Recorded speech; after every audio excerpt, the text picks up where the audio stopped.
हर हर महादेव। जय शिव गुरु, जय गणपति भगवान। हाँ तो रौरा सभी कैसन मानी। गोस्वामी शिव चर्चा कथा में रौरा सभी के फिर से तहे दिल से स्वागत बा। और आज हम कथा भक्ति के आधार पर लेके आयल बनी। देखी जा भक्ति विश्वास के नाम है। अगर रौरा सभी विश्वास से भगवान पर भक्ति करत जा तब भगवान हम कहतनी कि पूरा पूरा भगवान रक्षा करे में, काहे कि भगवान अपन भक्त के ही सानिध्यता के अलग रख के और सब भक्त के रक्षा करे में। और देखी जा हम कथा बहुत ही पुरातन लेके आयल बनी। बाकी कथा एगो रोमांचिक और समझदारी के बा कि भगवान के भक्ति कैसे कर जाओ ताकि भगवान के भी आवे के पड़ जाओ। देखी जा कथा ऐसे बा कि एगो गांव में एगो पंडित और एगो पंडितानी रहत रही जा। और वहन जना के औलाद ना रहे, बाकी फिर भी पंडित जी अपन पूर्ण रूप से भक्ति करत रहन। और जब भी पंडितानी उनका से कहस कि राउर भगवान हमनी के देत का बने, एगो तो औलाद हमनी के ना देलें और जीवन भर रौरा भक्तिये करत रह गनी। वो कहने कि अरे ई तहार जीवन हमार जीवन का भगवान के वरदान ना है, जौन भगवान कितना बढ़िया ये जीवन दिले बने। और अगर संतान सुख होई तो संतानों सुख मिली, कोनो बात ना। और ये तरीके करके वो पंडित जी भगवान के पूर्ण रूप से भक्ति करस विश्वास से। बाकी पंडिताइन भक्ति करस बाकी उतना विश्वास ना करस, काहे कि उनका भगवान से रोज झगड़ा होत रहे। काहे कि भगवान से वो एक ही बात के याचना करस कि हे प्रभु सब चीज़ तो दे तनी, चली एगो संतानों दे देती तो राउर का घट जाती, राउर ये परंपरा तो ना खत्म हो जाते। अपन भक्त के एगो इहो अनुनय विनय सुन ली। और ये तरीके करके वो पंडिताइन रोज भगवान से लड़स। और इन्हें पंडित जी इतना बड़ भक्त रहन कि जौन चीज केहू के कह देस वो पूरा हो जाता है। इजा तक कि उनकर चर्चा पूरा गांव का, पूरा नगर में और पूरा नगर का पूरा राज्य में फैल चुका रहे। जे भी सुने वो कोनो चीज़ अगर केहू बीमार बा, कोनो चीज़ अगर ओकर ठीक नहीं होकत, केहू के लकवा मर ले बा, केहू के कुछ मिल बा, तो वो सिर्फ पंडित जी लगे आवे और पंडित जी ओकरा के भगवान के नाम लेके और ओकरा के छू देस और वो उतने में ठीक हो जाए। ये बात के चर्चा पूरा राज्य में रहे, जौना के चलते राजा के ओजा जौन चक्रवर्ती सम्राट रहन उनका पता लग गई।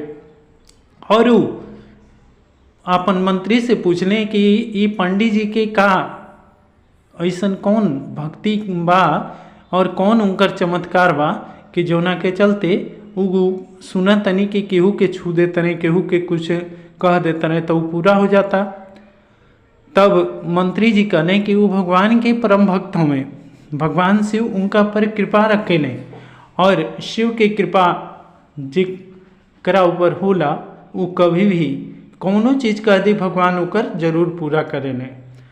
ये चीज़ के लेके राजा कहें कि हो ना हो हमरो उनकर दर्शन करे के चाहिए और हमो निसंतानी बानी। और हो सकता कहीं पंडित जी अगर कह देस तो हमार भी संतान के मुख देख ले। और ये तरीके करके वो पंडित जी के बुलावे खातिर अंगरक्षक के भेजलें और साथ में मंत्री के कहलें कि पंडित जी के पूरा स्वागत सत्कार से लेके रह जा, कोनो चीज़ के उनका दिक्कत ना होके के चाहिए। और ये तरीके करके वो पंडित जी के लेके और मंत्री अइले दरबार में।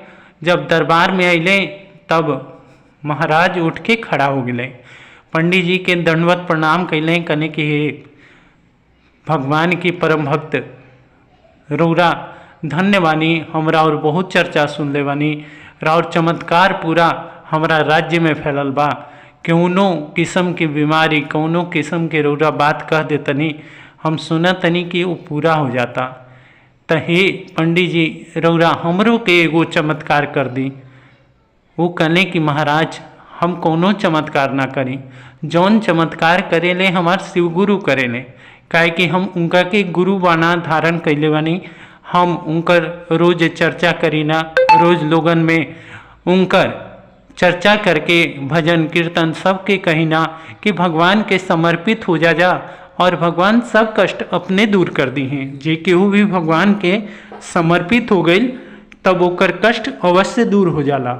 तब राजा कले कि ना, हम चाहतनी कि रौरा आपन चमत्कार हमरो के दिखाई। ये पर फिर से वही पंडित जी फिर से वही बात दोहरौले कि हमार कौनो चमत्कार नहीं के महाराज, जवन चमत्कार बा प्रभु के चमत्कार बा। प्रभु हमार बहुत बड़ ये दुनिया के मदारी हमें दुनिया के नचावे लें और दुनिया के तरह तरह के खेल देखावे लें, और उनकर खेल केहू के कहला से ना चलेला। वो जब चाहस तब जौन मर्जी खेल खेल सकता ने, और वो हमारा कहला से चली हैं। हम उनकर दास हैं, वो हमार दास ना हमें। हम उनकर भक्त हैं, वो हमार भक्त ना हमें। हम भगवान के बाना धारण के लिए बनी, भगवान के हम अपन मन ले बनी, भगवान के हम विश्वास करी ना कि जवन भी चीज़ भगवान करे ले वो अच्छा करे ले, और ऊपर से कि भगवान ही इस सृष्टि के रचयिता हमें। तीनों लोग 14 भुवन उनका आगे झुकेला और उनकर तमाशा देखेला, काहे कि वो लीलाधर हमें लीला करे ले। तब राजा कलें कि हम तारा के कहतनी पंडित जी कि तू हमरा के कोनो अपन भक्ति के चमत्कार दिखावा। तब वो कहें कि महाराज रोरा बार बार एक ही बात की काहे दोहरावतनी। हम कहतनी कि हम कोनो लीला ना करी ना, हम कोनो चमत्कार ना करी ना, हमारे कोनो एमे अनुदय विनय नहीं खे। हम सिर्फ भगवान से याचना करी ना और भगवान हमार भक्ति के लाज रखे ने। वो जौन भी करेने वो अपना मन से करेने। राजा के बार बार कहला पर ये पंडित जी बार बार एक ही आग्रह करस कि हे राजन, हम कोनो चमत्कार ना करी ना, जौना के चलते राजा पूरा क्रोधित हो गए और मंत्री के आदेश देने कि जल्दी से जल्दी इनका के कारावास दे दा। जब तक ये चमत्कार ना दिखाई हैं तब तक इनका के हम छोड़ ना सकतनी। तब राजा उनका के कारावास दे देले। पंडित जी कहने कि चली एहू में प्रभु के हमार कोनो चमत्कार होखी, कोनो लीला होखी, और जरूर से जरूर वो लीला के रौरा देखम। हम कुछ भी ना करम, का जने प्रभु हमरा के कारावास ही देले होकस, तो हम उनकर सिरोधार्य करतनी, हम उनकर आज्ञा के, और हम कारावास में जाए खातिर तैयार बने।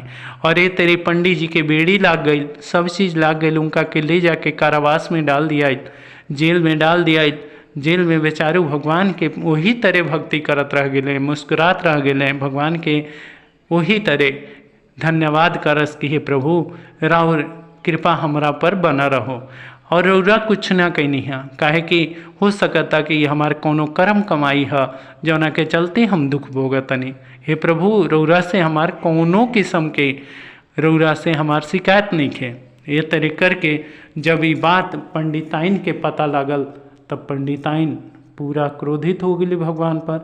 कहतरी कि अरे एगो तो संतान ना देला, एगो पंडित जी रहन वो बेचारू कहीं से भिक्षाटन करके कहीं से केहू से मांग के कुछ ले आवस ताकि हमार भोजन के प्रबंध होत रहे, हमार चूल्हा जलत रहे, और तू वो चूल्हा के भी बुझा देला। धन्यवाद ये प्रभु, रौरा कैसन कैसन लीला करीना। राजा के रौरा लीला काहे न देखौनी है। राजा अगर कहत रहन तो रौरा पंडित जी के द्वारा कोनो लीला करवा लेती। और ए तरह करके वो रोवे लगली, भगवान के चरण पकड़ के कली के प्रभु राउर लीला अपरंपार बा, रौरा हमार पंडित जी के कोनो कारण बस उनका के छोड़ा ली, काहे कि हमार पंडित जी ना रही हैं तो हम भूखे मर जाएं। काहे कि हमार पंडित जी सिरोधार्य हमें, हमार सिर के ताज हमें, हमार सिंदूर हमें, हमार सब चीज़ हमें। और प्रभु रौरा अपन भक्त के रक्षा करी। और ये तरीक़ा करके पंडिताइन रोवे लगली और भगवान भी आँख से आंसू गिर गए। तब माता कहली पार्वती कि हे प्रभु रउरा काहे नहीं कि कोनो लीला दिखा देत, और कोनो लीला दिखा देम तो और कोनो घटता रउरा दिखाई ओ राजा के कि राउर का अपरम्पार महिमा बा। और ये तरीका के और ऊ भगवान भोलेनाथ के माता चरण पकड़ लेली, कहली कि अपन भक्त के जल्दी से जल्दी रक्षा करी। जब वो भक्त के ऐसन करुण पुकार, ऐसन आपन भक्त के आपन दुख देखले प्रभु, उनका आँख से तो आंसू गिरबे कर। देखते देखते राजा के जेल में भगवान माता पार्वती के साथ प्रकट हो गए और पूरा उनका जेल में से लेके पूरा राज्य में, पूरा उनका महल में चारों तरफ नाग नाग नाग नाग, चारों तरफ सांप नाग दिखाई देवे लगल। सर राजा देख के घबरा गए। राजा चारों तरफ देखे लगने कि अरे ये तो नाग, चारों तरफ सांप, और पूरा मंत्री के आदेश देने कि जल्दी से जल्दी सब नाग के पकड़ा, सांप के पकड़ा। मंत्री कहलें कि हे प्रभु हे राजन, एकर उपाय हमरा भी नहीं खे, काहे कि हमनी के शत्रु से लड़ सकतन जा, बाकी नाग और सांप से के लड़ी, काहे कि एकनी की लड़ाई हमरा बस के नहीं खे, हम केकरा के कहीं। और ए तरीकर के पूरा भगदड़ मच गई राज्य में, सबके हुए एने ओने सबके भागे लागल। तब राजा सोच में पड़ गए, मंत्री से कहत अरे जल्दी कोनो उपाय बताव। तब वो कहने कि अरे महाराज का उपाय बताई, रउरा भगवान के परम भक्त के पंडित जी के रउरा अपन कारावास दिले बनी, रउरा निखे याद, जल्दी से जल्दी पंडित जी के बुलाई और पंडित जी के जल्दी से जल्दी कारावास मुक्त करी, आ नहीं तो राउर तब विनाश हुए करी, संगे संगे पूरा राज्य के विनाश हो जाए। और ये तरीकर के पंडित जी तुरंत पंडित जी के आदेश देने मंत्री कहने कि जल्दी से जल्दी मंत्री तू जा और पंडित जी के जल्दी से जल्दी कारावास से मुक्त करा। और जब कारावास से पंडित जी के मुक्त कर गई, तब पंडित जी के सबसे पहले राजा चरण पकड़ लेने, कहने कि हे पंडित जी हम राउर चमत्कार देख लेनी, राउर प्रभु के चमत्कार देख लेनी, देखी रौरा के छोड़ावे खातिर भगवान अपन लीला कैसन दिखा देने। चारों तरफ ही नाग, चारों तरफ ही सांप, जल्दी से जल्दी कोनो उपाय करी। और पंडित जी भगवान के चारों तरफ का दिखाते हैं कि चारों तरफ हमारे भोलेनाथ तांडव करतने क्रोध के मारे। राजन जल्दी से जल्दी रौरा भगवान से हमरा क्षमा मांगे और उनकर भक्त के रौरा दुख देनी है, यही चलते रौरा चीज़ के अथी भैला, ये चलते रौरा भगवान भोलेनाथ से क्षमा मांगी और अभी क्षमा मांगी और अभी नाग अलोप हो जी हैं सब। राजन बेचारा राजा सोच में पड़ गए और पंडित जी के चरण पखार के कहले कि ठीक बा पंडित जी, और वो भगवान के स्मरण कैले है कि हे प्रभु रौरा जैसे पंडित जी के रक्षा करी ना, वैसे हमरो रक्षा करी और जल्दी से जल्दी ये राज्य के बचा ली।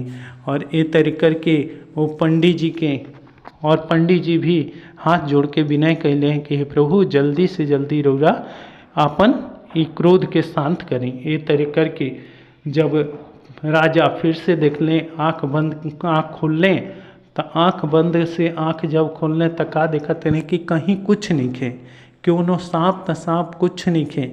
ये तरीकर के जब वो देख लें तब पंडित जी कहलें कि यही है हमार भगवान के चमत्कार।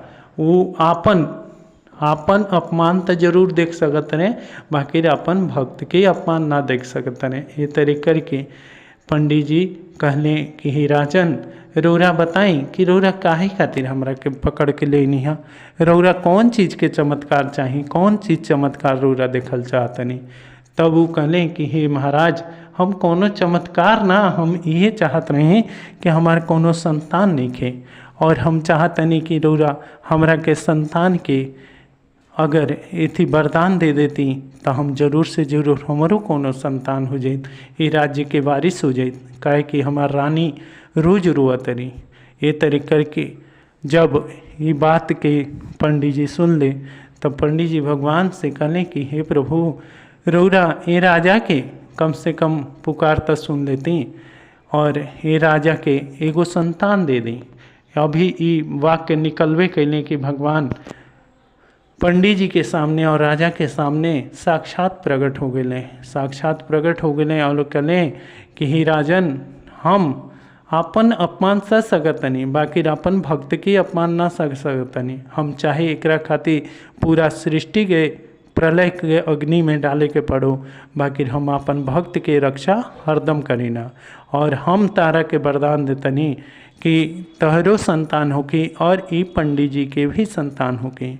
यही तरह हम रौरा सभे से भी कहल चाहतनी कि रौरा भी भक्ति भाव से भगवान के भजन कीर्तन करी जा, और भगवान चाहिए तो रौरा सभे के भी हर एक पल पल पर, हर एक पग पग पर भगवान रक्षा करी हैं। जय शिव गुरु, जय गणपति भगवान।